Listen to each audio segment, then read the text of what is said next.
What is up, guys? LordRespawn here. Welcome to the video. So we have some brand new Pokemon Brilliant Diamond and Shining Pearl news to share with you all today. We're just over 1 month away from the release of these remakes. We're headed back to the Sinnoh region. I think everybody is super hyped for it. I mean, everybody's been asking for it, praying for it, doing all that good stuff. These games, honestly, I feel like were manifested a little bit by Twitter and everybody asking very nicely. There was no hostility around it. Obviously there was, I'm just messing around. That being said, we have some amazing details that have just been announced for Brilliant Diamond and Shining Pearl, and let's talk about them. Most of these details honestly make me way more excited for the game than I already was. I mean, let's just jump into it.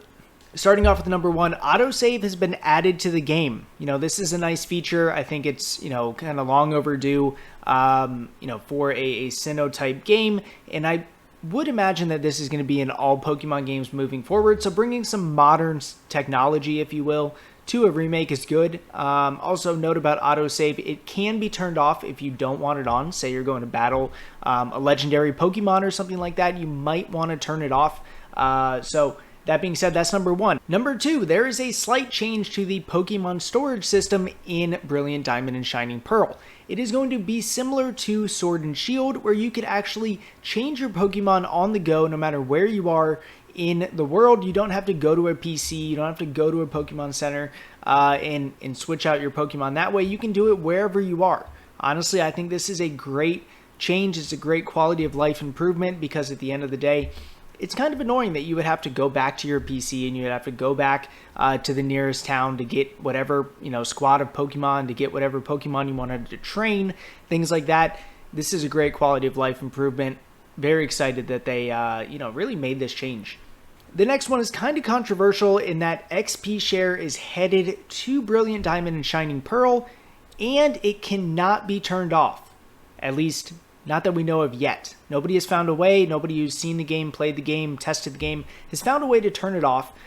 We're pretty certain that it is just going to be in the game, and it is there from day one. It's not something that you unlock later in the game. It is there from day one, and you can't turn it off. So I know everybody has their own opinions about EXP Share, but go ahead and kind of let me know in the comments. I guess is the best place to share those opinions on EXP Share, but it does speed up the process and takes away a little bit of the grind. Again, take it as you will. Next up, type effectiveness identification is back in this game. This was a big part of Sword and Shield where you would see a Pokemon, it would register it to your Pokédex, and the next time that you fought that Pokemon in battle, you would know what moves are super effective, not very effective, just normal, whatever the case is, based on the data that you registered in your Pokédex. Now, honestly, this is something that I didn't know that I would like so much. If somebody told me that this was going to be added to a game before they made it, I'd be like, it's kind of OP. But in all honesty, it's a great quality of life improvement. Like, it is so good to have those little indicators to tell you, hey, this is going to be super effective. This Pokemon is not strong against this Pokemon. It just adds that extra value that, is already in your Pokédex, right? All of that information is there, and it's just surfacing it up to the end user, which is ultimately us. TMs will be single use. That means if you have one Flamethrower TM, it is going to only be able to be used one time. Also, that being said, there are going to be numerous, and by numerous I mean a ton of opportunity to get TMs throughout the game. I wouldn't necessarily worry about it. From what it sounds like and from what everybody is saying, we should be able to get whatever TMs we want, whenever we want. Maybe not whenever, but once you reach certain points in the game, you'll be able to get what you want and you'll have a good experience. So not too worried about this one. It is very similar to TRs in Sword and Shield for newer Pokemon players. The only difference is there was a way to quote-unquote mine TRs in Sword and Shield in the way that you did that, which is like max raids and things like that. So it'll be interesting how they kind of handle the distribution of TMs in the game. You'll be able to buy them, I assume, somewhere, but it'll be interesting. So time will tell, but TMs are confirmed to be one single use. Next up, there are no more HM Mules. And what I mean by that is you don't have to have Pokemon in your party that have HM moves taught to them for the sole purpose of using an HM move. HM moves being, for newer players, Surf, Strength, Rock Smash, Waterfall, Climb, stuff like that. And Cut is a big one as well. basically previous games, you had to actually teach these to Pokemon, carry them around with you, use the move, and then move on with your life. So you'd actually kind of waste a spot in your party for an HM Mule, if you will. And this has been switched.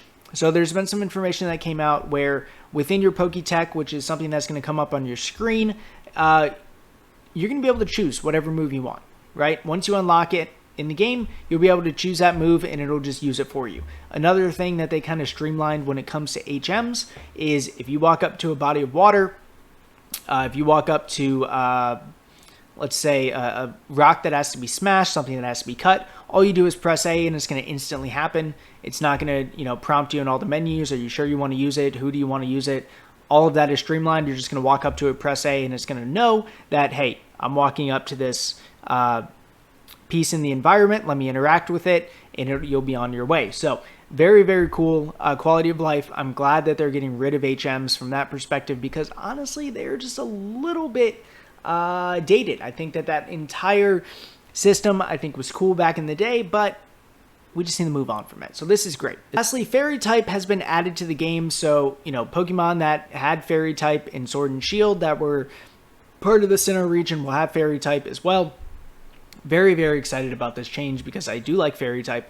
Also, Fairy is going to be extremely useful when it comes to battling Cynthia later on in the game, as well as, trainers throughout the Sinnoh region. So very, very cool that they're adding and integrating new modern Pokemon types with the older remakes in the series and the older generations.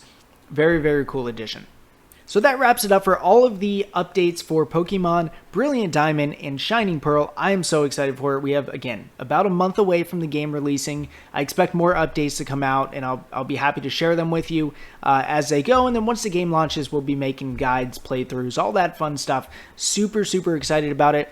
Again, let me know in the comments what you think about EXP Share and the update that they've provided to us. I'm up in the air, but with that being said, for more Pokemon content, keep it right here, and I will catch you all on the next video. Later!